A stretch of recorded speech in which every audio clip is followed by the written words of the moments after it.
Plantão Médico Bandeirantes.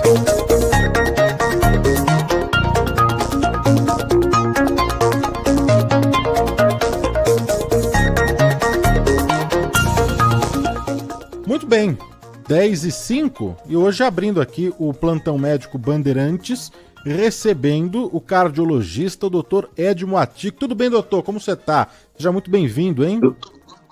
Tudo bem, Danilo? Um abraço a você, a todo o pessoal que nos acompanha. E vamos falar sobre esse tema super importante que a cada ano se renova, com mais novidades, que é a hipertensão arterial.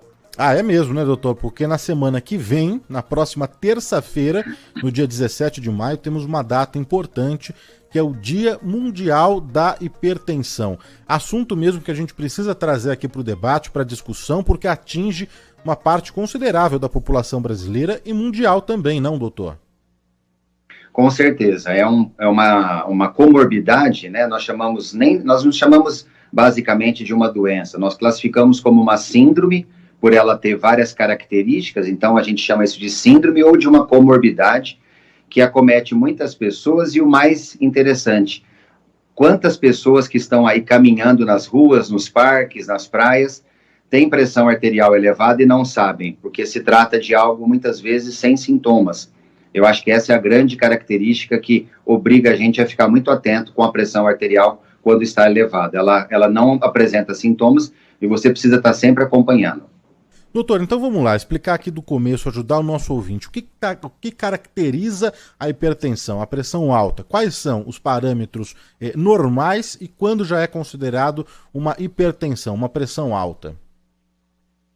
Exatamente. Eu posso dizer para vocês que a pressão arterial, ela é um mecanismo fundamental de sobrevivência do nosso organismo. O coração, quando ele bombeia o sangue, ele tem que bombear com uma pressão arterial suficiente para aquela pessoa, para que esse sangue atinja todos os outros órgãos e leve oxigênio e leve nutrientes. Por que eu falei que é de acordo com a pessoa, Danilo? Porque dependendo da altura, do peso, da faixa etária, essa pressão arterial ela vai se ajustando do ponto de vista fisiológico. Agora, como você mesmo falou, qual é o parâmetro através do qual eu consigo dizer, olha, até tanto está normal e a partir de tanto ela já está acima? Pensando na faixa etária adulta, acima de 20 anos de idade, principalmente, a gente teve durante muitos anos aquele número famoso, 12/8, aquele valor clássico. Eu tenho que ter a pressão arterial 12/8. E na verdade não é assim. É algo que você tem que individualizar. O mais importante para as pessoas entenderem é que a pressão arterial considerada normal, numa média, é aquela pressão arterial que você tem. A primeira, são duas pressões, na verdade. Veja que a gente sempre fala 12/8, 13/8. Então, são dois tipos de pressão. A primeira pressão é o momento que o coração contrai. E a segunda pressão é o momento que o coração relaxa para se preparar para a próxima contração. Então, a primeira pressão, a gente estima numa pessoa saudável que ela fique ali entre 11 e 13. Então, uma pessoa que tem 11, 12, no máximo 13 na primeira pressão, está ótimo. E a segunda pressão, que é a principal, é aquela que realmente muitas vezes nos mostra que a pessoa tem pressão elevada, a gente trabalha com um limite de 8,5. O ideal 8, né? Mas a gente pode tolerar aí 85 ou 8,5. Se a gente fizer uma análise, então, conjunta, 11/8, 12/8, 13/8 são valores pressóricos considerados normais. A partir do momento que você está acima desse intervalo ou abaixo desse intervalo, você vai ter a pressão considerada baixa ou alta. E esse alta, você pode ter levemente alta, moderadamente alta. Então, aí existem classificações, de acordo com os níveis numéricos. E, como eu falei, o difícil é você constatar que a pessoa tem essas elevações, porque você faz uma medida isolada no consultório pela manhã, por exemplo, pode estar 12/8. E aí você não vê a pessoa mais. Eventualmente, naquele mesmo dia à tarde, ela passa um estresse, tem algum problema, muitas horas em jejum, alguma coisa que incomode, aí a pressão começa a subir. E aí você já não está mais acompanhando e ela pode ter um evento no final da tarde. Por isso que existem aí exames e estratégias para a gente fazer um acompanhamento mais contínuo dessa pressão. Doutor, e a gente vai entrar aqui nos exames, no diagnóstico, nos sintomas, nas causas, mas existe a síndrome do jaleco branco? Isso procede? Existe. Você sabe que eu, particularmente, eu evito usar o jaleco branco no consultório, Danilo, porque as pessoas, por mais que eu seja, assim, brincalhão, por mais que eu queira distrair as pessoas, e mesmo que eu esteja medindo a pressão e veja que a pressão está alta, eu não demonstro, assim, aquela apreensão, mas só da pessoa ver a gente vestindo a roupa branca é algo impressionante. Ela já vem tensa, ela já vem ansiosa, então existe sim. Cabe ao médico, né, ao profissional de saúde, tentar quebrar isso, tranquilizar, conversar. Muitas vezes um diálogo é o suficiente, mas realmente existe, não é mito, não. Mas então o médico, qual a importância que ele dá para essa medição feita no consultório? Às vezes até no laboratório tem aquela primeira, a triagem que é feita ali, é feita a medição também, não é? Qual a importância que o médico dá para isso então, doutor? Você usou a palavra certa. Quando você faz uma avaliação isolada, Danilo, uma medida isolada no consultório, ou lá no laboratório, ou no ambulatório da sua empresa, que muitas vezes você chega e fala, vou medir minha pressão aleatoriamente, aí a pressão eventualmente está boa. Essa medida é uma medida de triagem, você usou a expressão correta. Ela não é uma medida com a qual você pode ficar absolutamente tranquilo e pensar assim, puxa, então eu estou bem, não preciso mais fazer check-up, não preciso fazer exames de segmento clínico, não preciso procurar um cardiologista. É aí que pode acontecer algum problema imprevisível, porque você se baseia numa medida isolada. Como eu falei, se você se baseia numa medida isolada, naquele momento instantâneo, a pressão está boa. Mas você pode ter meia hora depois, receber uma ligação, um telefonema e passar por uma contrariedade. Você pode ter um susto, você pode ler alguma coisa nas redes sociais e aquilo te incomodar. Você pode, de repente, abrir ali a tua conta bancária e ficar sabendo que, de repente, o cartão tá com uma taxa negativa. Então, sempre tem coisas ao longo do dia que podem te incomodar. Muitas horas de jejum também, eu não consegui almoçar direito, aquela correria, e aí você vai ter o pico de pressão depois de já ter medido no consultório, e você se ilude com aquela medida do consultório. Então, tem que procurar o médico e fazer um segmento. Existem exames de acompanhamento. Doutor, esses parâmetros, então, da pressão, a mínima e a máxima, e o que é normal, claro que isso vai depender do peso, da altura, enfim, mas esses parâmetros é o que vai definir o tipo de hipertensão, estágio 1, 2 ou 3, é isso? Exatamente. Essa classificação que você citou é uma forma que a Sociedade Brasileira de Cardiologia criou para que fique mais fácil de todo mundo entender, não só médicos, mas a população em geral. Então, existe aí uma classificação para você saber se você está num nível normal de pressão, se você está num estágio leve ou estágio 1, como você citou, de hipertensão, né? Existe a hipertensão leve ou estágio 1, hipertensão estágio 2 ou moderado, ou uma hipertensão já mais importante, que é o estágio 3 dali para cima. Então, é uma forma, assim, pelo menos de você qualificar. Só que isso, isoladamente, também não tem tanta importância, Danilo, porque eu posso ter uma pessoa no estágio 1, que é considerado tecnicamente hipertensão leve, mas isso não quer dizer que ela não esteja sujeita a um infarto, a um derrame, a uma trombose, a uma arritmia, como consequência dessa hipertensão. Então, para o cardiologista, ele identificando a pressão alta, ele já estabelece uma orientação de estilo de vida, de alimentação, de medicação, e ele não vai ficar assim, não, olha, se for estágio 1 eu vou ser mais tranquilo, não vou me preocupar tanto, se for estágio 2 eu já fico mais em alerta. Na prática não é assim. Identificou pressão arterial elevada em qualquer estágio, a gente já começa a fazer um segmento contínuo. E o que causa, o que leva uma pessoa a ter a pressão alta, a hipertensão? São os hábitos alimentares? É uma doença herdada aí pelos pais? É hereditário? O que é, doutor? Essa acho que é a questão principal. O que é a hipertensão arterial? Para que todos entendam, aí eu possa falar das possíveis causas.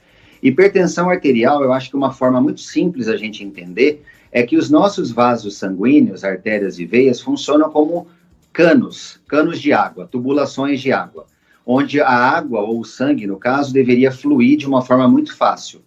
Toda vez que você tem pontos nessa tubulação, onde ocorre uma turbulência do fluxo, uma resistência ao fluxo aumentada, você vai ter um regime de pressão elevado. Aí você vai ter regime leve, moderado e mais importante. O que pode levar a essa turbulência do fluxo ou a esse regime de pressão elevada? Qualquer obstrução que aconteça naquele canal ou naquela tubulação. Então, se você tiver acúmulo de gordura nas artérias, e aí está uma das causas, a chamada aterosclerose, isso leva à hipertensão arterial. Se você tiver acúmulo de toxinas dentro dos vasos sanguíneos, o que são toxinas? Toxinas de uma alimentação gordurosa, muito doce, toxinas do cigarro, se for uma pessoa fumante, toxinas de uma pessoa que ingira muita bebida alcoólica, toxinas de uma pessoa que usa drogas ilícitas, tudo isso vai ficando acumulado ali, depositado nas artérias, gerando essa turbulência. Você pode ter hipertensão arterial por problemas de nascença, então eventualmente você nasce com artérias mais finas, mais tortuosas, então é uma característica da tua árvore arterial, árvore vascular, que faz com que o fluxo sanguíneo, ele percorra com dificuldade os caminhos ali, porque as artérias são muito finas, então isso gera um regime de pressão elevado. E por último, a gente sempre tem que partir do princípio que existe a causa genética, como você falou. O que é a causa genética? Muitas vezes a pessoa faz tudo certo, faz atividade física, se alimenta bem, não fuma, não bebe, mas ela tem uma característica familiar de ter, num certo momento da vida, picos de pressão arterial, mesmo com as artérias estando intactas. Por que isso acontece? Porque a nossa genética é o maior comando que nós temos no nosso organismo, e é aquilo que a gente não pode modificar. Então, o tipo de característica do nosso sangue, a concentração de partículas no nosso sangue, a característica e o calibre dos nossos vasos sanguíneos, tudo isso pode vir de uma orientação genética. E mesmo você fazendo tudo certinho na sua vida, em termos de hábitos, você pode ter que conviver com essa pressão elevada.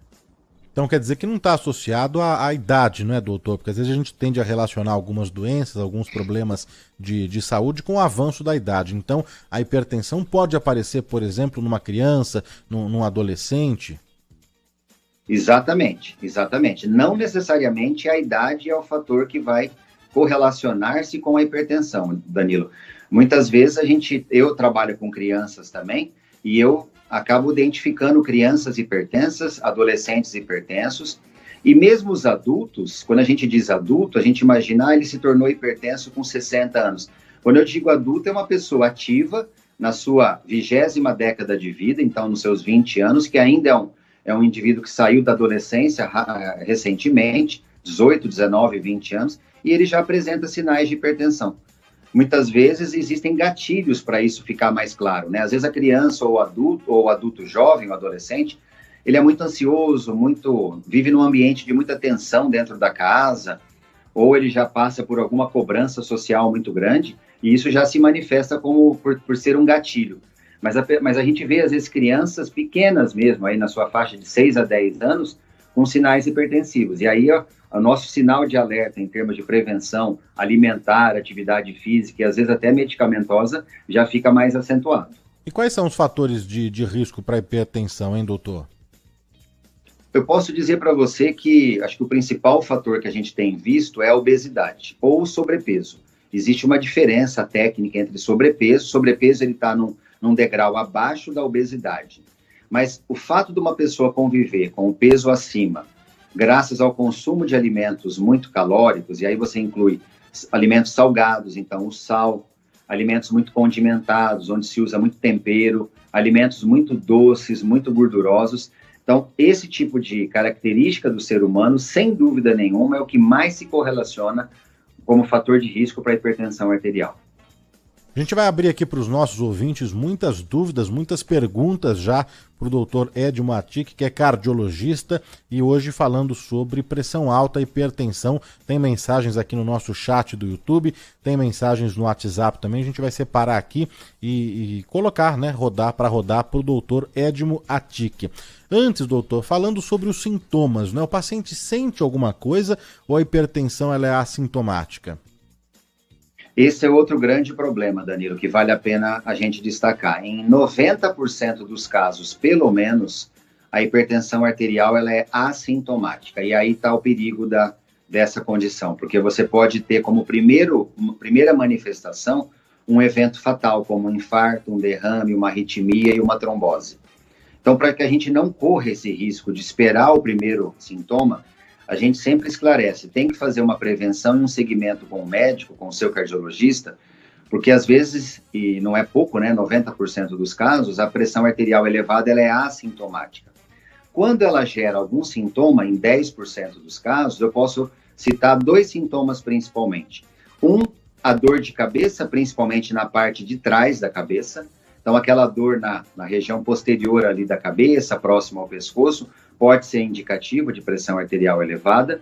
E em algumas pessoas, sangramento nasal, aquele sangramento nasal espontâneo, sem uma causa aparente. A pessoa acorda com a cama ensopada de sangue, não sabe de onde veio tanto sangue, ou a pessoa está ali conversando num evento social e de repente ela sente aquele jato de sangue descer. Então, esses são sintomas que, quando presentes, eles são muito valiosos e preditivos para nos ajudar no diagnóstico da pressão arterial elevada. Mas, como eu falei, normalmente a gente não está diante desses sintomas. E aí, para perceber a pressão arterial elevada, você tem que fazer exames que nos mostrem algumas características de formato, de tamanho, de medidas do coração, e que aí a gente pode constatar que a pessoa realmente seja hipertensa. Doutor, é evidente que é desejável que o paciente, que a pessoa tenha uma pressão normal, estabilizada, não é? Mas tem ouvintes aqui perguntando o que é pior, porque a gente está falando aqui de hipertensão, de pressão alta, mas acho que é legal também a gente trazer aqui para discussão o paciente que fica com a pressão baixa também, não é? Existe aí o que é pior, o que é melhor, sofrer com a hipertensão ou então com a pressão baixa? Existe. Eu posso dizer para você com uma certa segurança que a hipotensão, que é a pressão baixa, ela costuma preocupar um pouco mais do que a hipertensão. Por quê? Eu vou explicar de uma forma mais simples para não parecer estranho isso. Pessoas que são hipertensas são pessoas que normalmente convivem com essa característica por um período bem prolongado. É como se o organismo se condicionasse a essa situação que não é saudável, logicamente, mas que permite um condicionamento. Isso é tão verdadeiro que você avalia no dia a dia pacientes e eles se sentem melhor fisicamente, mais dispostos, com um regime de pressão arterial mais elevado. E cabe ao médico, o cardiologista, fazer um equilíbrio desses valores de pressão com alguma medicação, mas sabendo que essa pressão vai tender sempre um pouco a um nível um pouco mais alto. Por quê? Porque é um nível que permite que a pessoa tenha mais disposição, ela já está mais condicionada. Quando a gente vivencia o contrário, pessoas que se apresentam com picos de baixa de pressão, então, com episódios, né, de baixa de pressão abaixo de 11/8, como eu citei, então 10/7, 9/7, essas pessoas ficam muito, muito sintomáticas e muito desconfortáveis. Elas ficam com turvação da vista, elas ficam com muita tontura, elas transpiram muito, elas perdem a concentração e a atividade cerebral fica mais reduzida, a cognição, a concentração, a memória. Então, é algo muito mais limitante. E também pode colocar em risco, com mais frequência, a vida dessa pessoa do que aquela pessoa que está cronicamente, por longo tempo, condicionada à pressão alta. Um exemplo, uma pessoa está dirigindo o veículo e a pressão dela está alta, normalmente ela não sente tanta repercussão porque ela já está condicionada àquela pressão alta. Por outro lado, uma pessoa está dirigindo o seu veículo e começa a ter um episódio de pressão baixa, com turvação visual, com perda de concentração, perda dos seus reflexos, qual que é o problema maior? Ela pode, nessa situação, sofrer um acidente grave e falecer, ou se machucar. Outra situação, às vezes ela está na casa dela, tem lá uma situação de pressão baixa, e ela pode cair e bater a cabeça e ter um trauma craniano. Então, imagine a repercussão que uma pressão baixa pode ocasionar no dia a dia dessa pessoa. Diferente da pressão alta, que, como eu falei, não é saudável, mas que permite mais que a pessoa se condicione e conviva com aquele regime de pressão. Estamos conversando aqui na Rádio Bandeirantes com o Dr. Ed Moatic, que é cardiologista, e hoje falando sobre a hipertensão, né? No dia 17 de maio, na próxima terça-feira, nós temos o Dia Mundial da Hipertensão, nesse combate mesmo, né? A pressão alta que mata, né, doutor? É uma doença mortal mesmo. E a gente vai abrir agora para as dúvidas, para as perguntas aqui dos nossos ouvintes, né? A Regina Barros mandou mensagem aqui de texto perguntando se é mito ou verdade a questão do vinho, né? Se é bom mesmo para o coração tomar ali um cálice de vinho todos os dias, doutor. É verdade, eu recomendo que a pessoa, se tiver a opção e o desejo de consumir alguma bebida alcoólica, não existe melhor bebida alcoólica do que o vinho. Se a gente comparar com cerveja e bebidas destiladas como uísque, vodka, o vinho ele se destaca porque ele tem uma concentração muito grande de alguns elementos que nós chamamos de flavonoides, que são realmente extremamente anti-inflamatórios para as artérias do coração e ajudam a combater o acúmulo daquela gordura que eu citei dentro dos vasos sanguíneos e que geram posteriormente aquele turbilhonamento e o regime de pressão arterial. Então, se a pessoa tiver moderação e puder tomar ao longo de uma semana 2 a 3 cálices de vinho distribuídos na semana, principalmente nesse período do ano que está mais friozinho, é muito salutar. O importante é que ela não abuse, porque o vinho também tem o seu teor alcoólico, então ela não deve abusar, tomar uma garrafa por dia ou uma garrafa a cada 2 dias, como eu vejo acontecer às vezes no consultório, e essas pessoas retornam com manifestações colaterais. O ideal é 2 a 3 cálices ao longo da semana, junto com a sua alimentação. Em geral, o pessoal toma mais à noite, né, para dar aquela relaxada, então é muito saudável. Michel Martins pergunta se tanto faz tinto ou seco. Essa pergunta também é muito interessante do Michel. Os dois são benéficos, mas a gente sabe que o vinho tinto ele acaba tendo um pouco mais de concentração desses elementos protetores do coração. Então, se tiver que priorizar, o tinto. Mas se ele só gostar do vinho branco, inclusive ontem eu tive um paciente que falou exatamente isso para mim, Danilo. Olha, eu só gosto do branco. Opa, tivemos uma falha aqui na conexão. Doutor? Bom, a gente vai refazer aqui, a Aline vai refazer aqui a conexão por Skype com o Dr. Ed Moati, que a gente perdeu aqui, não deu para entender direito essa última colocação aqui do Dr. Ed Moati, que é cardiologista, hoje falando sobre hipertensão. O doutor estava comentando sobre o vinho tinto ou branco, não é? Respondendo a pergunta aqui da Regina, que nos escreveu, e também do ouvinte Michel Martins, né? A gente vai colocar mais dúvidas, mais perguntas para o doutor Ed Matic, que já está de volta aqui na ponta da linha conosco. Doutor, por favor, você pode repetir aí a última colocação? Doutor? Acho que ainda não. Bom, a gente vai refazer aqui o contato com o doutor Ed Moatic no Skype. Às vezes acontece isso mesmo. Se não der por Skype, viu, Aline? A gente entra em contato por telefone mesmo, só para a gente conseguir concluir aqui o nosso plantão médico Bandeirantes, né? Muitos ouvintes repercutindo aqui já a entrevista no nosso chat. A Cida Luz Ulmira, pessoal, é 2 cálices, não 2 garrafas.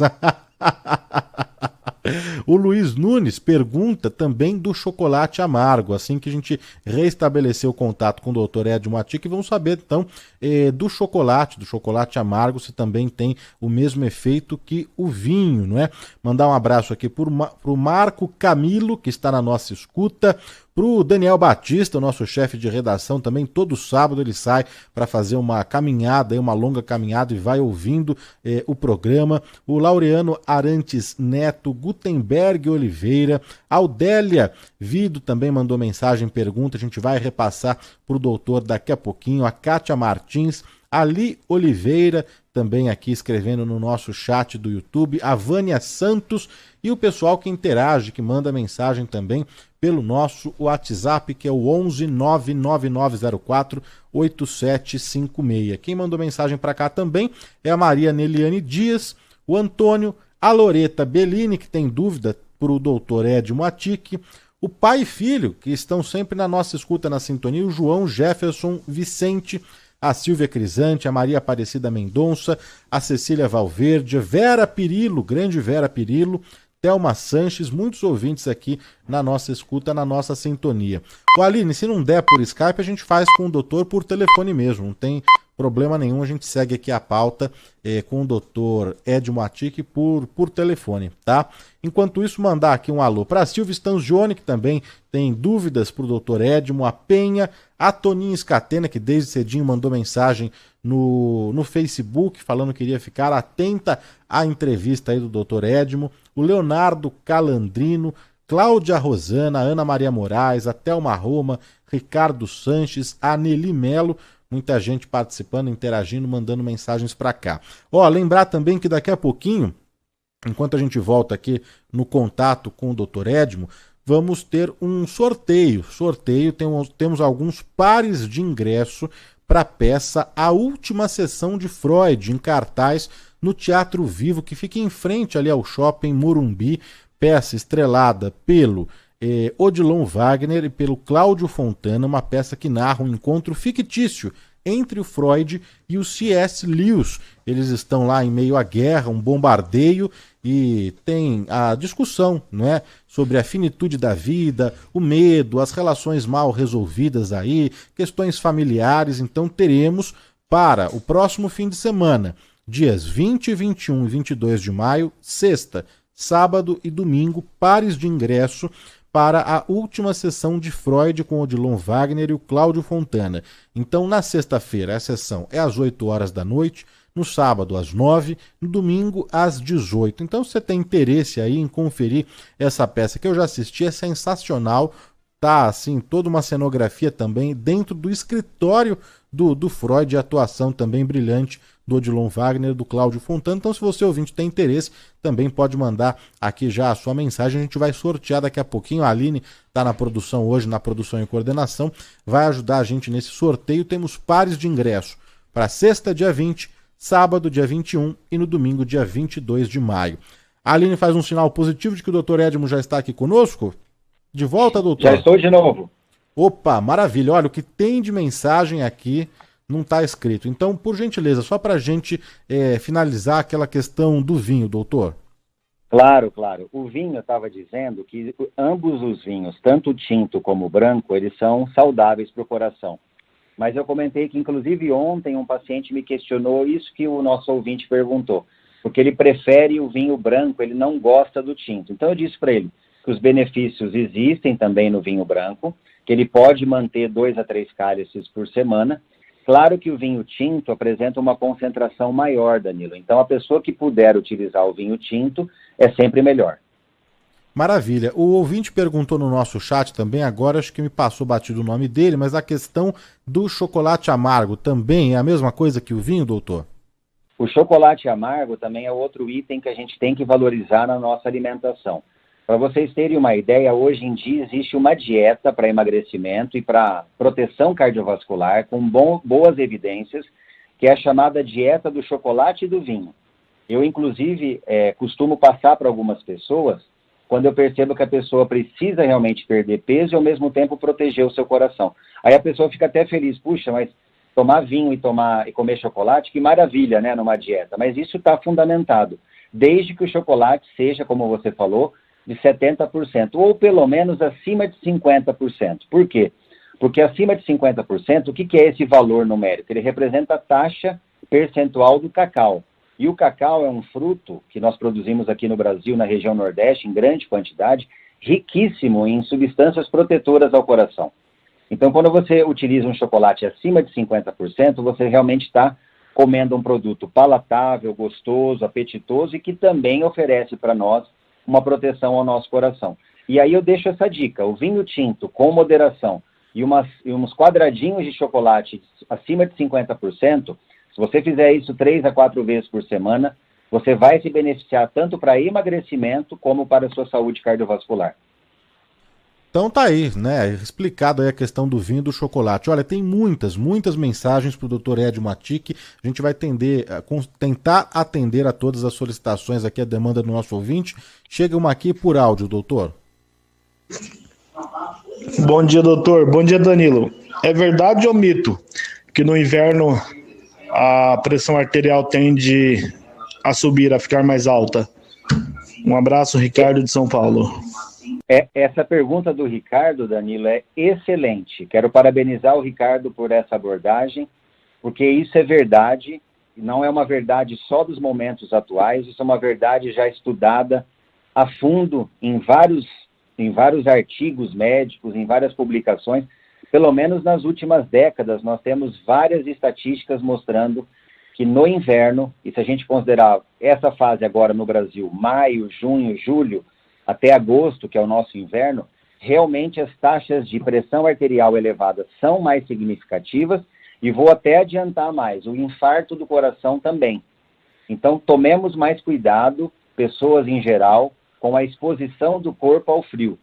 Essa história da pessoa ficar correndo nos parques, nas praias, com muita exposição física, isso gera um choque térmico, um contato com o frio. E isso não é inofensivo. Por quê? Porque quando o nosso corpo, que naturalmente tem a sua temperatura interna ali de 36, 37 graus, ele se depara com essa diferença com a temperatura do ambiente, geralmente fria, o nosso corpo começa a tentar produzir mais calor ainda e aumentar o seu metabolismo para poder suprir aquela diferença térmica. Isso muda a nossa configuração interna. E às vezes essa pessoa que eu estou dizendo pode ser uma pessoa que já é hipertensa, que já é cardiopata, que já infartou, ou mesmo uma pessoa sadia, que nunca teve nada. Em qualquer uma dessas situações, a pressão arterial tende a aumentar ou o risco do infarto também. E quero aproveitar essa pergunta do Ricardo, Danilo, para dizer o seguinte: nós sempre trabalhamos com uma preocupação relacionada ao frio, em relação ao aumento de pressão arterial e ao aumento do infarto. Por incrível que pareça, com a destruição da camada de ozônio que a gente tem visto e aumento da insolação nas cidades, a gente também tem vivido temperaturas muito altas nas cidades, não só do Brasil como no mundo, nós estamos começando a ver uma outra tendência mundial. As pessoas tendo alteração de pressão, picos, né, hipertensão arterial, infarto, derrame e arritmias também nos dias de temperatura muito extrema, 40 graus, 45 graus. Então está começando a inverter um pouco essa característica, o que fica mais perigoso para qualquer ser humano. Tanto no frio como no calor excessivo, nós vamos estar sujeitos à pressão arterial elevada ou ao infarto. Muito bom, tem mais uma dúvida, mais uma pergunta aqui para o Dr. Edmo. Bom dia, Danilo. Eu sou o Gilberto, aqui do Jardim Universal, Zona Sul de São Paulo. Mais uma vez, parabéns pelo programa.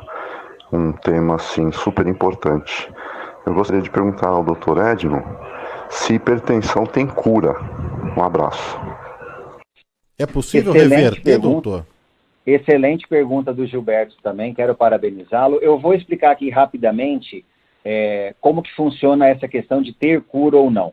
Nós temos na natureza dois tipos de hipertensão arterial, aquela que nós chamamos de primária e aquela que nós chamamos de secundária. A primária, Danilo, é aquela que você mencionou se poderia ter relação com um fator familiar, e que é 80% dos casos. Então, a maioria dos casos de hipertensão arterial nós chamamos de primária ou genética, é aquela que você, mesmo fazendo tudo certinho na sua vida, não fumando, não bebendo, não ganhando peso, não comendo errado, você vai desenvolver essa hipertensão. Esse tipo de hipertensão não é curável, ela é controlável e ela responde pela maioria dos casos que a gente vê nos consultórios. Você fica tratando ao longo da vida, um pouco você usa medicação, um pouco você muda o estilo de vida, a hora você aumenta as doses, os remédios, a hora você reduz, mas sempre a pessoa convive com alguma medicação.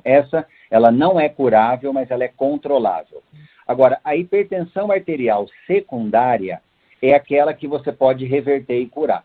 O que é uma hipertensão arterial secundária? Eu vou dar um exemplo. Muitas vezes, uma doença num outro órgão do corpo, que não seja o coração, pode causar pressão arterial elevada. Nós temos, por exemplo, os rins, que são responsáveis pela filtração do nosso sangue e a produção da urina. Se o rim tiver, por exemplo, um acúmulo de pedras, cálculos renais, né? Muita gente sabe que pode ter formação de pedras nos rins. Então, uma pessoa que convive com um acúmulo de pedras nos rins, essas pedras elas podem entupir o rim e dificultar esse processo de filtração do sangue e a produção da urina, fazendo com que a pressão arterial fique alta. Por quê? Porque retém líquido no nosso corpo. Então, muitas vezes uma pessoa começa a inchar e não se sabe a causa, e você vai investigar, ela tem um problema no rim causado por um acúmulo de pedras, de cálculos, né, de cristais dentro do rim, que acabam obstruindo realmente o fluxo renal. Essa é uma causa curável. Por quê? Porque se eu fizer uma cirurgia ou um procedimento e remover essas pedras dos rins e readquirir normalmente o fluxo do rim, reverte o processo. Então você pode ter uma hipertensão arterial curável. Outro exemplo que eu quero deixar, principalmente para as mulheres. A mulher não tem, vamos imaginar uma moça que não tem a pressão arterial e que durante a gravidez ela desenvolva a pressão arterial. Isso é muito comum, por alterações dos hormônios típicos da gravidez. Quando o bebê nasce, passado alguns dias ou um mês pelo menos do nascimento, os hormônios dessa mulher eles entram numa normalidade novamente, porque já passou o ciclo da gravidez. E aí você verifica nitidamente que aquela pressão arterial foi transitória e agora ela já volta ao normal. Então existem situações nos quais a pressão arterial ela é secundária a algum processo. Nesses casos ela pode ser curável. Tá aí, doutor Edmo Atic, cardiologista, médico cardiologista, falando tudo sobre hipertensão, a pressão alta, ajudando aqui o nosso ouvinte. Mandar um abraço aqui para Vânia Reina da Vila Prudente, está acompanhando aqui atentamente a entrevista do doutor Edmo, a Luísa de Jesus Silva, o Heleno Souza, Elis Freitas, Luciene Guimarães, a Nádia Bonadiman, muita gente aqui interessada, né, nos cuidados com a saúde mesmo, principalmente com o coração. Tem mais uma pergunta, mais uma dúvida aqui para o doutor Edmo, vamos ouvir. Oi, eu tenho uma pergunta para fazer para o doutor, se for abrir.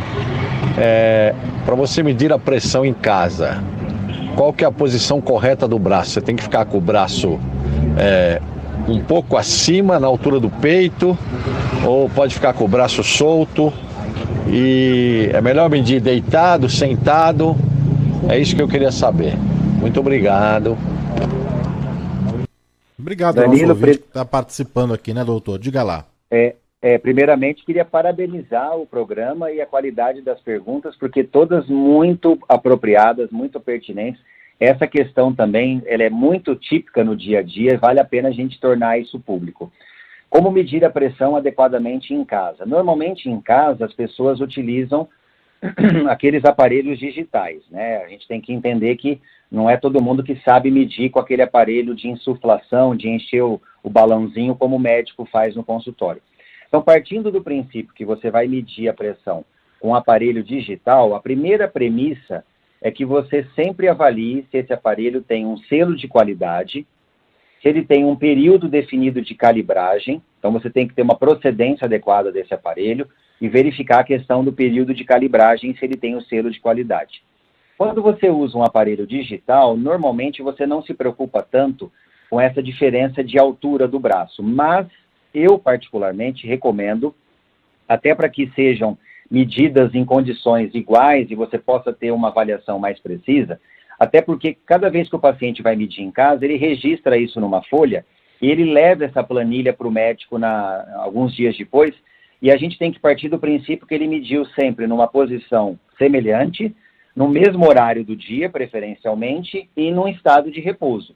Não adianta você medir correndo, medir após ter feito uma corrida. Então, qual a minha orientação? Que você meça com o braço estendido sobre uma mesa, nivelada com o seu peito, e que você estabeleça sempre aquele braço. Então, não adianta fazer braço direito e braço esquerdo. Então, estabeleça qual braço. Geralmente, a gente padroniza o esquerdo. Então, braço esquerdo estendido sobre uma mesa, no mesmo horário do dia, ou nos mesmos horários. Se você mede manhã e tarde, 7h30 da manhã e 7h30 da noite, você mede um ciclo de 10 dias, por exemplo, 7h30 da manhã e 7h30 da noite, e registra num papel.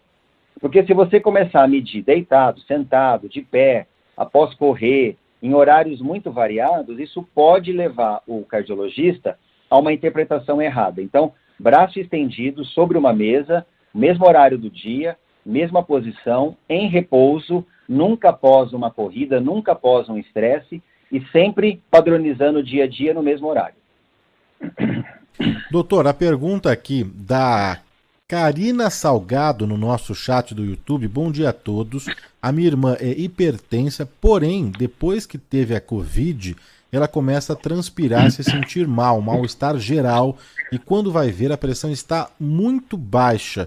Tem aí a relação com a Covid nesses casos de hipertenso, e no caso aqui da irmã da nossa ouvinte, da Karina, ficar até com a pressão baixa, doutor? Sim, sim. Outra questão fundamental também para a gente abordar, porque afinal de contas, se por um lado nós estamos vencendo essa pandemia e os casos estão diminuindo substancialmente, nós estamos vivenciando, e eu posso testemunhar isso que tem sido meu dia a dia, nós estamos vivenciando uma outra realidade médica, que é a síndrome pós-Covid, ou chamado Covid longo, long Covid. Dentro dessa síndrome, uma das características mais claras que a gente tem visto, Danilo, é variação de pressão arterial. Eu tenho percebido pessoas que... Tenho visto de tudo nesse sentido. Eu tenho visto pessoas que nunca foram hipertensas ou muito menos hipotensas e que se apresentam para mim com queixas ou de hipertensão ou de pressão baixa. Eu tenho visto pessoas que estavam com a pressão absolutamente controlada, que eram hipertensas, mas a pressão estava controlada, e que no pós-Covid virou uma confusão completa. A pressão sobe e desce sem descontrole nenhum. Então, isso é um fato, isso que a Karina relatou com a irmã dela, isso é verdadeiro, e eu posso afirmar que tem uma relação direta com a Covid. Por quê? A Covid, na verdade, é uma tempestade inflamatória, ou seja, uma inflamação que acomete todos os nossos órgãos, incluindo o nosso coração, incluindo os nossos vasos sanguíneos, eles sendo responsáveis pelo controle do fluxo sanguíneo.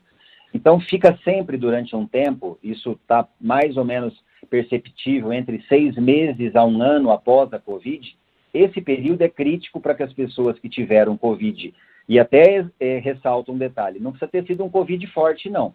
A pessoa pode ter tido um Covid brando e também um forte, mas 6 meses a 1 ano após o término da Covid, da resolução da Covid nessa pessoa, ela pode conviver com variações da pressão, tanto subindo como descendo.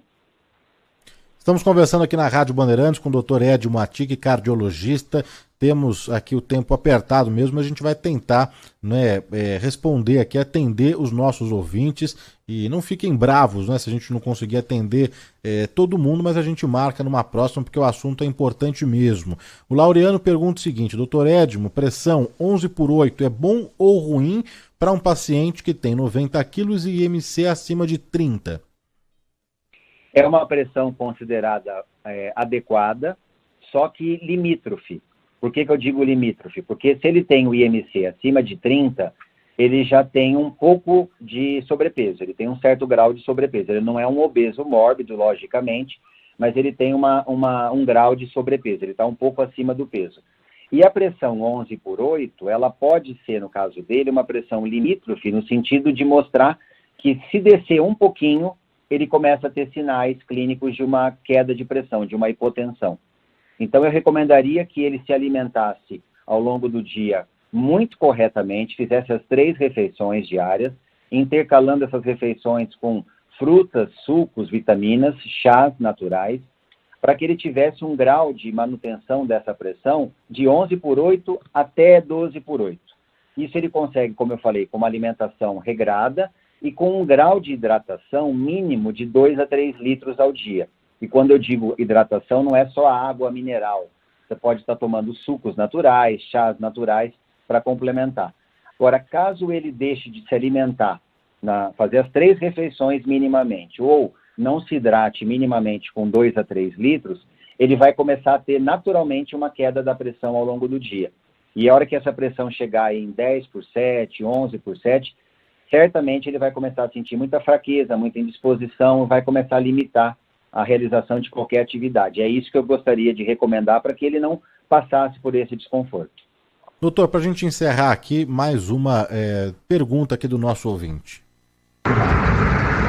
Bom dia, amigos ao Bandeirantes, aqui Armando Correia falou de Santo André, e a pergunta é a seguinte: quem toma remédio para hipertensão, fazendo exercícios físicos, etc, pode parar de tomar o remédio a partir do momento que está fazendo exercício físico?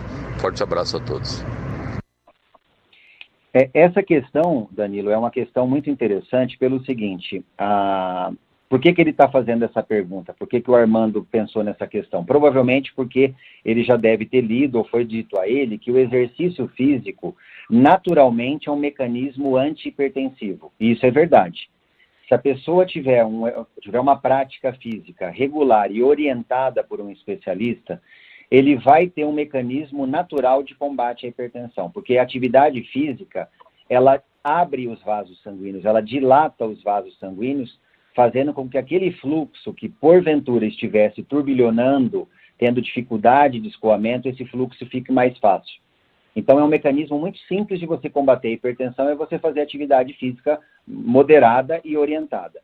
Agora, isso é uma situação. Você afirmar que ele vai ficar isento da necessidade das medicações, isso é um pouco complicado, né? Você pode dizer assim: há possibilidade real de diminuir o uso dos medicamentos, diminuir as doses, talvez causar uma distância maior entre a necessidade do remédio e uma combinação de remédios, mas afirmar que ele vai conseguir ficar isento da medicação, talvez não seja possível. O que a gente vê na prática é quando uma pessoa está muito acima do peso e convive realmente com pressão arterial muito elevada, e ela começa a fazer uma atividade física e um ajuste alimentar, começa a perder realmente peso a ponto de mudar a conformação física, mudar assim, a olho nu mesmo o peso, a gente percebe que essa pessoa vai ficando cada vez menos dependente do uso do remédio. Pode até acontecer de você conseguir deixar essa pessoa um período sem medicação, até para você fazer um teste e avaliar. Agora, ela pode precisar futuramente? Até pode. Por quê? Porque não é só a obesidade, é o estresse, é a questão genética, como nós colocamos. Então, posso garantir para o Armando que ele vai ficar menos dependente do uso de remédio, de doses elevadas, se ele fizer atividade física com mais regra e com mais orientação. Muito bem, conversamos aqui na Rádio Bandeirantes com o Dr. Edmo Atic, que é cardiologista, falando sobre hipertensão, a pressão alta, ajudando aqui o nosso ouvinte, tirando dúvidas, né? Na terça-feira, na semana que vem, no dia 17 de maio, temos essa data que é o Dia Mundial da Hipertensão. Eu sei que muitas perguntas aqui a gente não conseguiu atender, responder, mas a gente marca uma próxima com o Dr. Edmo. Obrigado, viu, doutor, por ter topado aqui participar do programa hoje. Obrigado, Danilo. Eu que agradeço também a todas as perguntas, foram excelentes e me coloco sempre à disposição para estar com vocês no programa e responder questões relacionadas a esses pontos do nosso dia a dia que muitas vezes afligem todas as pessoas e que precisamos realmente passar uma orientação clara, transparente. Muito obrigado. Até uma próxima, doutor Edmo Atic. Lembrar ao nosso ouvinte que essa entrevista fica disponível no canal do YouTube da Rádio Bandeirantes e também nos agregadores de podcast. É só acessar no Spotify, no Apple Podcast, no Google Podcast, TuneIn, que você encontra aqui o recorte da entrevista com o doutor Edmo Atic.